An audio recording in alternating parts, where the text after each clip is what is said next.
সুপ্রিয় দর্শক, আসুন শুরুতে জেনে নেব আজকের আবহাওয়া সকাল থেকে কেমন থাকবে এবং সারাদিন কেমন থাকবে, আর কোথায় কোথায় ভারী বৃষ্টি, কোন কোন জেলায় হালকা থেকে মাঝারি বৃষ্টি, কোন কোন জেলায় রয়েছে দমকা হাওয়া বয়ে যাওয়ার সম্ভাবনা। বঙ্গোপসাগরে ফের জোড়া ঘূর্ণাবর্তের সৃষ্টি হয়েছে, যার প্রভাবে তাণ্ডব নীলা শুরু হয়ে গেছে এবং দেখতে পাচ্ছি ভারতের দক্ষিণ ভারতে এবং শ্রীলঙ্কার উপকূলবর্তী জেলাগুলোতে তাণ্ডব নীলা শুরু হয়ে গেছে। আর এই ঘূর্ণাবর্তটি প্রবল জোড়ার আকার ধারণ করেছে। এর প্রভাবে আগামী দিনগুলোতে এক দুর্যোগ আবহাওয়া সৃষ্টি হওয়ার সম্ভাবনা জারি করল আবহাওয়া দপ্তর। তবে আজকের দিনে বাংলাদেশের বিভিন্ন জেলাগুলোতে কেমন থাকবে, কালাপাড়া, চট্টগ্রাম এবং মহেশখালী, বরিশাল, খুলনা এইসব জেলাগুলোতে আজকে দুর্যোগপূর্ণ আবহাওয়ার আশঙ্কা প্রকাশ করেননি।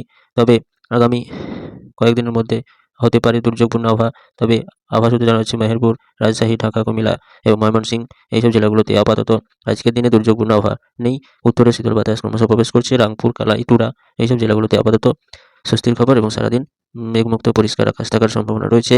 তবে ঢাকা, বরিশাল এবং চট্টগ্রাম আর মহেশখালী, কালাপাড়া এইসব জেলাগুলোতে, উপকূলবর্তী জেলাগুলোতে আপাতত স্বস্তির খবর। তবে ঘূর্ণাবর্তটি যদি বাংলাদেশের দিকে অগ্রসর হয়, তার প্রভাবে আবার এক দুর্যোগপূর্ণ আবহাওয়ার সৃষ্টির সম্ভাবনা জারি করল আবহাওয়া দপ্তর।